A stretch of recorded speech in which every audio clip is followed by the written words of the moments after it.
हाँ तो मेरे प्यारे दोस्तों, आज हम लोग जानेंगे लॉरेंज बल और लंबवत चुंबकीय क्षेत्र में आवेश की गति। तो सबसे पहले आप यहाँ पर देख सकते हैं, ये हमारे हैं सोनू बाबू, ठीक है। और ये सोनू बाबू हैं। सोनू बाबू के दिमाग में एक प्रश्न आता है। वो प्रश्न कुछ इस प्रकार से होता है कि क्या हो यदि हम किसी गतिमान आवेश को, यानी ऐसा आवेश जिसमें गति हो, किसी गतिमान आवेश को चुंबकीय क्षेत्र में रखे ही रखे। चुंबकीय क्षेत्र में तो रखते ही रखते हैं, जैसे बी में हम लोगों ने रख दिया और साथ ही साथ हम लोगों ने उसे वैद्युत क्षेत्र के अंदर भी रखा। ठीक है, दोनों चीजें मान लेते हैं कि वैद्युत क्षेत्र के अंदर भी रखा और हम लोगों ने चुंबकीय क्षेत्र के अंदर भी रखा।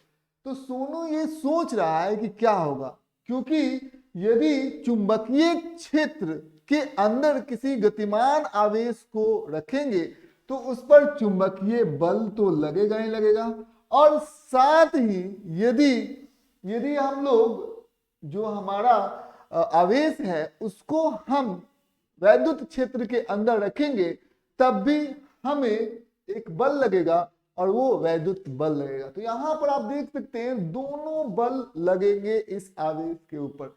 तो हम लोग यहां पर लिख सकते हैं Q आवेश का वेग, Q आवेश का वेग क्या है, वेग भी है।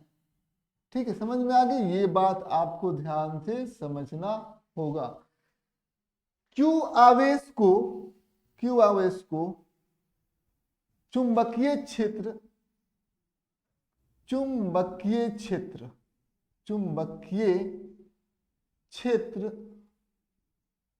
B में रखा गया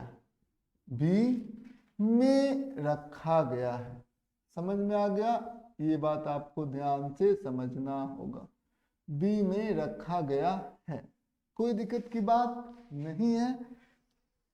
तो ये चीजें हम लोग रख सकते हैं। Q आवेश को वैद्युत क्षेत्र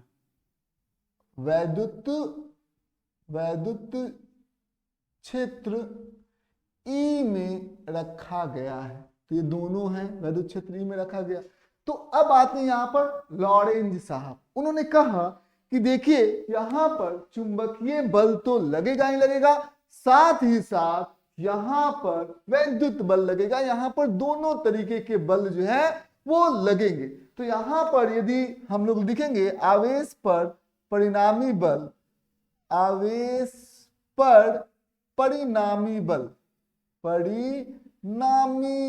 कितना हो जाएगा, ध्यान से समझिए। यहाँ पर तो सोनू भी सोच रहा है, लॉरेंज साहब आते हैं और कहते हैं सोनू घबराने का नहीं, हम तुमको बताते हैं कि यहाँ पर परिणामी बल जो है वो कितना लगेगा।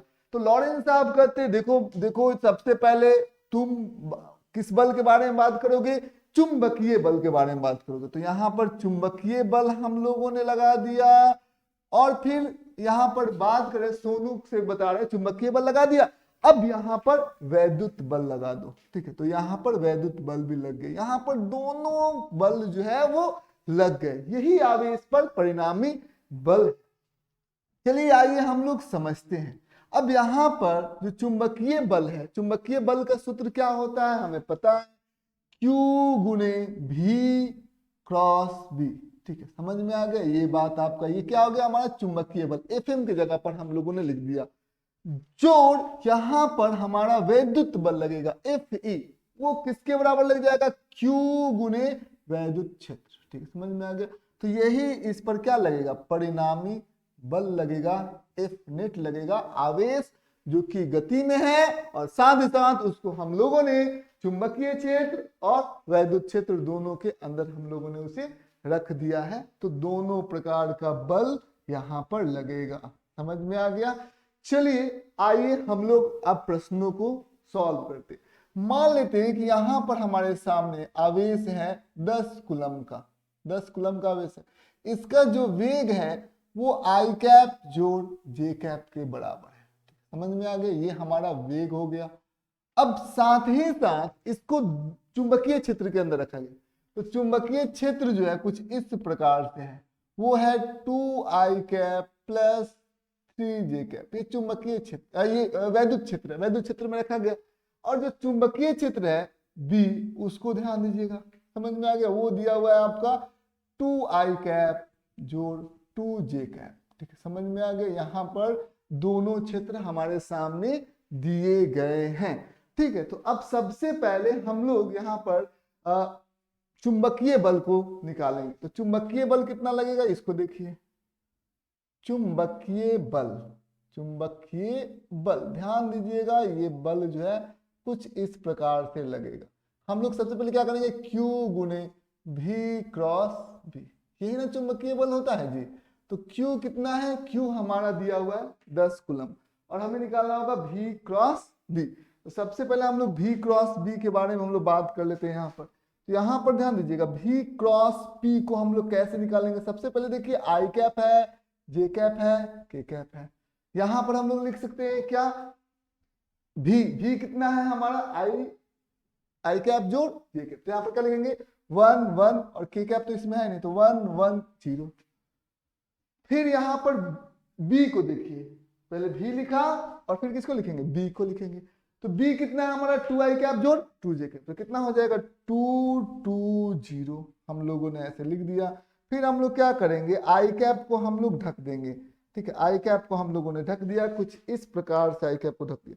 तो क्या होगा 0 गुने 1। ठीक है, तो 0 गुने 1 0, घटाओ 2 गुने 0 0 हो जाएगा। ऐसे ही ना क्रॉस गुणांक निकालते हैं। फिर यहाँ पर माइनस जे कैप हम लोग लगाते हैं, माइनस जे कैप लिख दिया। फिर यहाँ पर देखिए दोनों को हम लोगों ने ढक दिया। फिर यहाँ पर 1 2 3 4, 4 अंक हमको निकलेगा। तो 0 गुने 1 0, घटाओ 2 गुने 0 0 हो जाएगा, कोई दिक्कत की बात नहीं है। अब देखिए जोड़ के कैप, तो के कैप हम लोगों को पता है कि यहाँ पर ध्यान, इसको इसको हम लोगों ने ढक दिया। 2 गुने 2 गुने 1 तो हो जाएगा 2, घटाओ 2 गुने 1 तो हो जाएगा 2। ठीक, समझ में आ गई, ये बात आपको ध्यान से समझना होगा। अब 0 घटाओ 0, ये 0 आई कैप, 0 घटाओ 0 माइनस 0 जे कैप। अब ये कितना हो जाएगा प्लस 0 के कैप। ठीक, समझ में आ गई, ये बात आपको ध्यान से समझनी थी। तो V क्रॉस B के जगह पर क्या आ गया यहाँ पर Q गुने 0 सदिश। समझ में आ गया, V क्रॉस B 0 सदिश के बराबर हो गया। तो यहाँ पर जब आप चुंबकीय बल के बारे में बात करेंगे तो वो 0 न्यूटन के बराबर लगे। लेकिन अब आते हैं, हम लोग बात करते हैं वैद्युत बल के बारे में। तो वैद्युत बल, चुंबकीय बल को हम लोग कैसे लिखेंगे, Fm से। ठीक है, ये Fm हो गया। ठीक है, तो ये Fm हमारा कितना आ गया, हमारा वो आ गया 0 के बराबर। तो वैद्युत बल के बारे में आपका क्या ख्याल है, क्या करेंगे हम लोग, Q गुने E, यही ना करना हम लोग को। तो Q कितना है ध्यान दीजिएगा 10 कूलम, तो 10, और E का मान कितना है, I कैप जोड़ J कैप।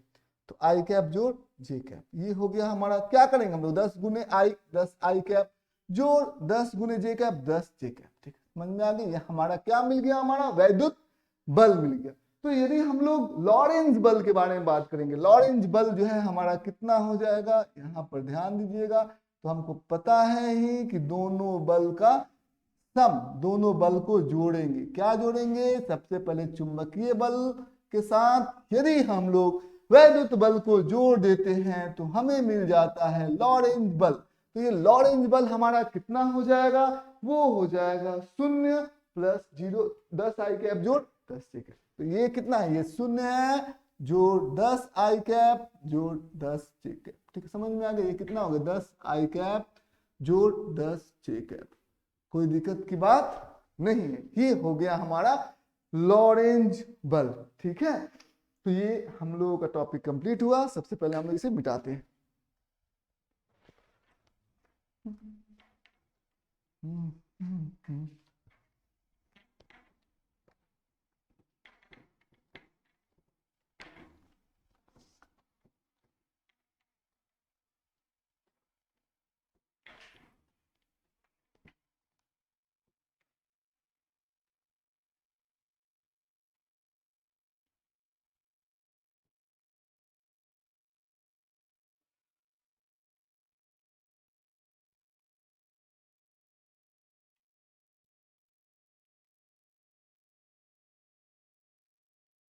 अब आइए हम लोग लंबवत चुंबकीय क्षेत्र में आवेश में गति के बारे में पढ़ेंगे। तो सबसे पहले आप यहाँ पर देख सकते हैं, ये हमारे पास एक चुंबक है, ठीक है, समझ में, मतलब चुंबकीय क्षेत्र है।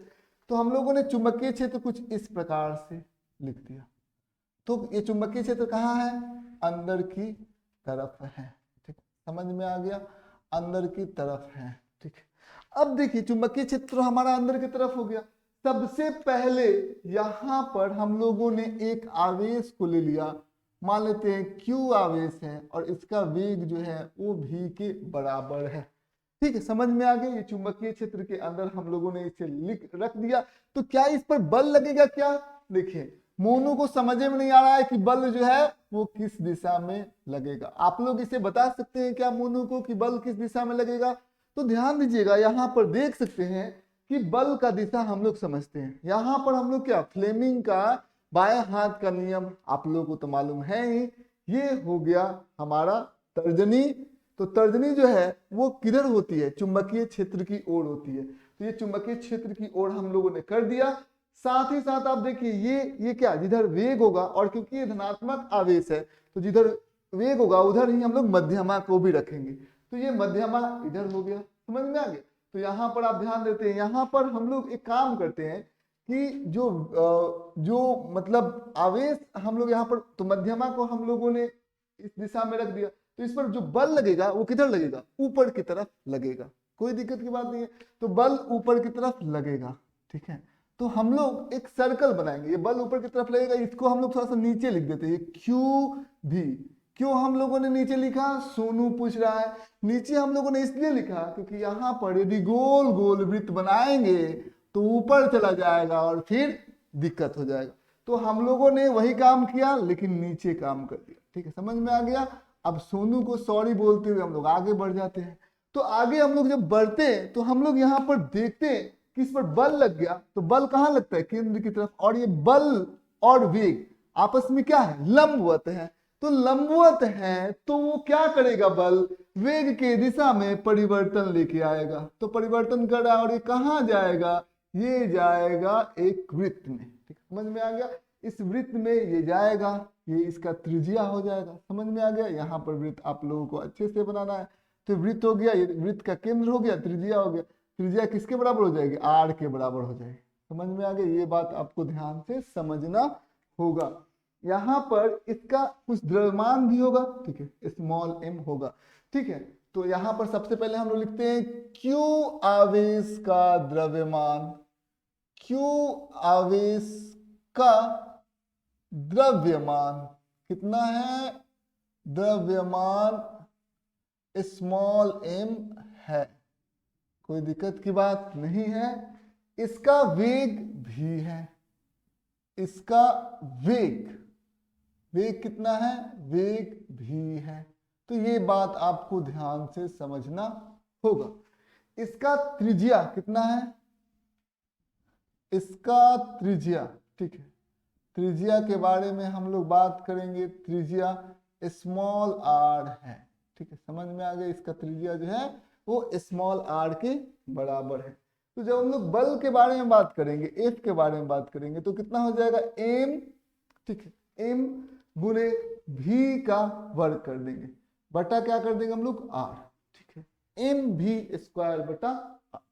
कोई दिक्कत की बात नहीं है, हम लोगों ने इसको लिख दिया। यदि कोई यही ना हो जाएगा अभिकेंद्रीय बल, ठीक है, केंद्र की तरफ जो लगने वाला जो बल होता है, ठीक है, तो वो इसी प्रकार से होता है एम वी स्क्वायर बटा आर। भी क्या है? इसकी गति है, तो एम गुने वी स्क्वायर बटा आर हो गया, ठीक है। ये बल एक क्या है? अभिकेंद्रीय बल है, सेंट्रीपिटल फोर्स है। अच्छा एक बात बताइए, कोई भी वस्तु यदि वृत्त के पाथ में गमन करता है तो हमें एक सूत्र पता होना चाहिए, v बराबर वस्तु का जो गति होता है वो वृत्त के त्रिज्या में और कोणीय वेग में यदि हम गुना कर देते हैं तो वस्तु का गति निकल जाता है। तो वही हम लोग v का मान यहाँ पर रखेंगे। तो f बराबर कितना हो जाएगा? m v के जगह r ओमेगा का हम लोग वर्ग कर देंगे बटा r, ठीक, समझ में आ गया। m गुने r स्क्वायर ओमेगा स्क्वायर बटा r, ठीक, समझ में आ गया। ये बात आपको ध्यान से समझना, आर से आर यहाँ पर कट जाएगा और ये हो जाएगा हमारा एम ओमेगा स्क्वायर आर। ठीक है, तो ये हमारा हो गया, कोई दिक्कत की बात नहीं। अब हम लोग एक काम और कर सकते हैं, इसमें हम लोग एक काम कर सकते हैं कि f का जो मान होगा उसको हम लोग निकाल सकते हैं। कैसे निकालेंगे? f बराबर कितना होता है? f बराबर होता है क्यू भी बी साइन थीटा। समझ में आ रही? क्योंकि यहाँ पर हमारे पास जो है आवेश है, आवेश जो है वो चुंबकीय क्षेत्र के अंदर है और आवेश के पास गति भी है, तो आवेश के ऊपर चुंबकीय बल लगेगा और वो चुंबकीय बल क्यू भी साइन थीटा के बराबर होगा। यहां पर आप देख सकते हैं भी और बी, तो भी किधर है? इधर है, और बी किधर है? अंदर की तरफ है, लंबवत। तो दोनों के बीच में जो कोण कितना दिया हुआ है? 90 डिग्री के बराबर दिया हुआ। तो यहां पर आप देख सकते हैं थीटा का मान किसके बराबर है? 90 डिग्री के बराबर है। अब थीटा का मान 90 डिग्री के बराबर है, एफ बराबर कितना हो जाएगा? क्यू भी बी साइन 90 डिग्री। ठीक है, साइन 90 डिग्री का मान कितना होता है? 1 के बराबर होता है, तो कितना हो जाएगा? क्यू भी बी के बराबर ये हो गया। ठीक है, समझ में आ गया। तो वही यहाँ पर मान हम लोग यहाँ पर रख देंगे। समझ में आ गया? मान हम लोग यहाँ पर क्यू भी बी के बराबर रख देंगे। तो यहाँ पर यदि क्यू भी बी के बराबर, तो हम लोग लिख सकते हैं 1 तथा 2 से, 1 और 2। ठीक, तो 1 तथा 2 से हम लोग लिखेंगे 1 तथा 2। ठीक है, 1 तथा 2। समझ में आ गया? ये बात आपको ध्यान से समझना होगा। यहां पर हम लिख सकते हैं क्यू भी बी। ठीक है, तो क्यू भी बी, ठीक है, बराबर कितना हो जाएगा? M omega square R. ठीक है, तो एम ओमेगा स्क्वायर आर हो जाएगा। ठीक है, और भी यहाँ पर भी बराबर कितना है? आर गुने ओमेगा। तो यहाँ पर लिख सकते हैं क्यू गुने आर गुने ओमेगा गुने भी की जगह पर हम लोगों ने क्या लिख दिया? आर ओमेगा लिख दिया। तो ये हम लोग दोनों को लिखेंगे तो एम ओमेगा स्क्वायर आर। ठीक है, ओमेगा से आर कट जाएगा, ये कट जाएगा। ठीक है, तो ओमेगा बराबर कितना हो जाएगा? क्यू बी बटा एम। ठीक है, समझ में आ गया? ये बात आपको ध्यान से समझना होगा। ठीक है, तो ये हमारा हो गया। अब हम लोग चाहते हैं आवर्त काल को निकालना। ठीक है, आवर्त काल जो है वो कितना होगा? तो हम लोगों को पता है कि जो आवर्त काल होता है यानी कि टाइम पीरियड होता है, ठीक है, आवर्त काल वो कैसे निकलेगा? तो सबसे पहले आप देखिए, ओमेगा की जगह पर हम लोग क्या लिख सकते हैं? 2 पाई बाई टाइम पीरियड। ठीक है, समझ में आ गई? ये ओमेगा की जगह पर हम लोग यहाँ पर लिख सकते हैं। ठीक है, तो यहाँ पर लिखेंगे हम लोग 2 पाई बटा टाइम पीरियड। ठीक है, तो 2 पाई बटा टाइम पीरियड हम लोग लिख दिए। ये कितना हो जाएगा? क्यू बी बटा एम। अब क्या हो गया? एम से इधर गुना हो जाएगा, तो 2 पाई एम बराबर क्यू बी टी। ठीक है, तो टी बराबर कितना लिख सकते हैं? टी बराबर लिख देंगे 2 pi M by Q B. ठीक है, समझ में आ गई? ये चीजें आपको ध्यान से समझना होगा। ये हो जाएगा हमारा आवर्त काल। यदि हमसे कोई पूछेगा कि सर आप एक काम करिए, आवृत्ति निकालिए। ठीक है, आवृत्ति निकालिए, आवृत्ति आपको निकालना है। तो आवृत्ति कितनी होती है? जो यहाँ पर परिभ्रमण जो हो रहा है, बस जो आवेश जो है परिभ्रमण को कर रहा है, तो उसकी आवृत्ति। सबसे पहले समझिए कि आवृत्ति क्या होती है।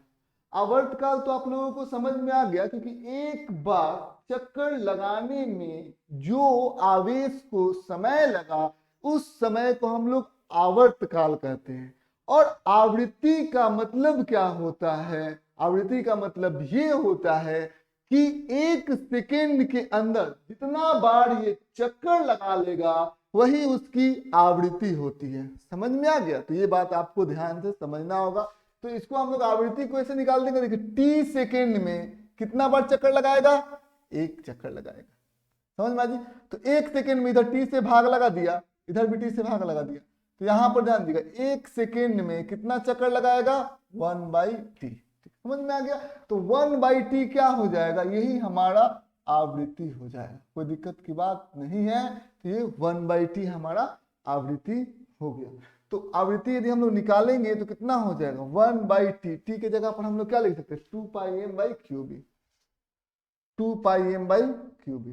2 पाई एम, नीचे क्यू बी है तो क्यू बी है, तो ये ऊपर चला जाएगा, तो 2 पाई एम क्यू बी बटा 2 पाई m के बराबर हो जाएगा। ये हमारा हो गया आवृत्ति।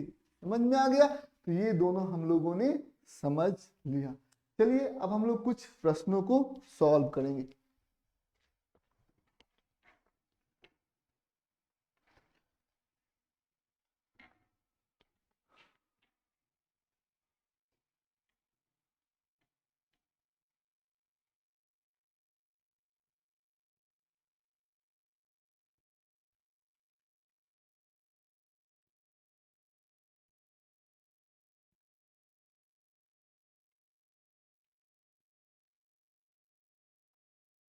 तो हम लोगों का यहाँ पर हम लोगों ने देखा कि जो आवर्तकाल है, आवर्तकाल कितना है हमारा? तो आवर्तकाल जो है, टाइम पीरियड जो है वो है 2 पाई m/क्यूबी। ठीक है, समझ में ये बात आपको ध्यान समझना है। और जो आवृत्ति है, ठीक है, वो है 1 अपॉन टाइम पीरियड। ये दोनों चीजें हमारे सामने है। तो 1 बाई टाइम पीरियड को हम लोग करेंगे तो कितना हो जाएगा? क्यूबी बटा 2 पाई m। ठीक है, समझ में आ गया। अब यहाँ पर आप ध्यान दीजिए, यहाँ पर एक आवेश है। ठीक है, अब इस आवेश का द्रव्यमान कुछ भी हो, उसे आवृत्ति और आवर्तकाल को मतलब है। ठीक, समझ में आया ना? ये बात आपको ध्यान से समझना होगा। अच्छा एक बात बताइए, आवृत्ति और आवर्तकाल को वस्तु के वेग से मतलब है क्या? यहाँ पर वेग 10 मीटर प्रति सेकंड रख दे, चाहे वेग जो है वो 100 मीटर प्रति सेकंड रख दे। ठीक है, तो क्या इससे आवर्तकाल और आवृत्ति में कोई परिवर्तन होगा क्या? तो जवाब है नहीं। ये आवर्तकाल और आवृत्ति जो है वो वेग पर निर्भर नहीं करता है आवेश के। आप दोनों वेग लीजिएगा, दोनों में जो आवर्तकाल होगा और आवृत्ति होगा वो समान होगा, दोनों एक समान होंगे। ठीक है, और ऐसा क्यों होता है? ऐसा होने के पीछे जो है वो रीजन है। हम लोगों ने यहाँ पर देखा, जैसे मान लेते हैं कि यदि यहाँ पर आप देख सकते हैं, यहाँ पर बल लगेगा, तो बल लगेगा, इसका द्रव्यमान m होगा, और मान लेते हैं कि वेग है v। ठीक है, समझ में आ गया। और आवेश है q। तो हम लोग देखेंगे F बराबर कितना होता है। F बराबर यहाँ पर मान लेते हैं चुंबकीय क्षेत्र अंदर की तरफ है। ठीक है, समझ में आ गया। तो ये हम लोगों ने मान लिया। अब देखिए F बराबर कितना होता है, हम लोग जानते हैं F बराबर होगा m गुने v स्क्वायर बटा r। समझ में आ गया। और F बराबर कितना होता है? q v v। ठीक, ये भी होता है। अब हम लोग दोनों F के बराबर लिख सकते हैं। अब यहाँ पर v से भी क्या हो जाएगा? कट जाएगा। अब यदि r की यदि बात करें, इधर ये गुना होगा, तो m भी बराबर कितना हो जाएगा? q b r। तो यदि हम लोग r की बात करें तो कितना हो जाएगा? m v by q b। ठीक है, समझ में? तो ये हमारा r हो जाएगा। तो सबसे पहले यदि आप वेग को बढ़ाइएगा तो वेग बढ़ेगा, तो वेग के बढ़ने से जो त्रिज्या है वो बढ़ जाएगा। समझ में आया? मान लेते हैं कि यदि आपका वेग v है तो इसकी त्रिज्या है r। यदि आपका वेग जो है वो 2v है तो इसकी त्रिज्या कितनी हो जाएगी? 2r। समझिए इस बात को। तो 2r इसकी त्रिज्या हो जाएगी। कोई दिक्कत की बात नहीं है। वेग को दोगुना किया तो त्रिज्या भी दोगुनी हो गई। ठीक है, समझ में आ गया। तो ये बात आपको ध्यान समझना होगा। इसीलिए जो आवर्तकाल है, आवर्तकाल का मतलब कि एक बार पूरा चक्कर लगाने में लिया गया समय, समझ में, वो बदलेगा नहीं। और जो आवृत्ति है वो भी नहीं बदलेगा। समझ में आ गया? यही इसके पीछे जो होता है वो कारण होता है। और r बराबर क्या होता है? mv बटा qb। एक प्रश्न हम लोग यहाँ पर करते हैं, यहाँ पर एक लेते हैं। जैसे मान लेते हैं कि यहाँ पर कोई वस्तु जो है अंदर की तरफ चुंबकीय क्षेत्र है, 10 कूलम का आवेश है, 10 मीटर प्रति सेकंड से वो जा रहा है। यहाँ पर इसका त्रिज्या यदि हम लोग ले लेते, त्रिज्या आप लोगों को कैलकुलेट करना है। इस पर इसका वेग हो गया आपके सामने है। जो चुंबकीय क्षेत्र भी हम लोग ले लेते हैं कितना? 10 टेस्ला। ठीक है, ये 10 टेस्ला हम लोगों ने चुंबकीय क्षेत्र को भी ले लिया, ये आवेश को ले लिया, और ये हमारा वेग हो गया। ठीक है, ये हमारा वेग हो गया। तो सबसे पहले यदि हमसे कोई पूछे कि बताइए इसका त्रिज्या कितना होगा, r कितना होगा, तो हमको पता है r बराबर कितना होता है? mv बटा qb, यही ना होता है। तो इस वस्तु का हम लोग द्रव्यमान मान लेते हैं कि 1 kg ले लेते हैं। ठीक है, समझ में आ गया।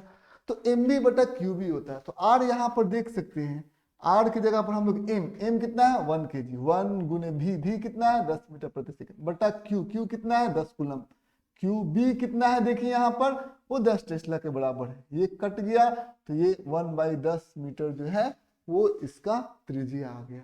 ठीक है, इसका यदि टाइम यदि हम लोग निकालेंगे आवर्तकाल तो कितना हो जाएगा 2 पाई m बटा qb। ठीक, समझ में आ गया, ये बात आपको ध्यान समझना। 2 पाई m कितना है 1 kg, 2 पाई m बटा qb 10 गुने b कितना है 10।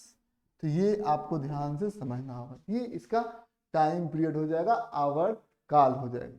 यदि हम लोग इससे कोई पूछेगा कि इसका आवृत्ति कितना हो जाएगा, आवृत्ति कितना हो जाएगा 1 बाई टाइम पीरियड, तो आवृत्ति कितना हो जाएगा ऊपर ही जाएगा और ये नीचे आएगा, तो 100 बटा 2 पाई हर्ट्ज।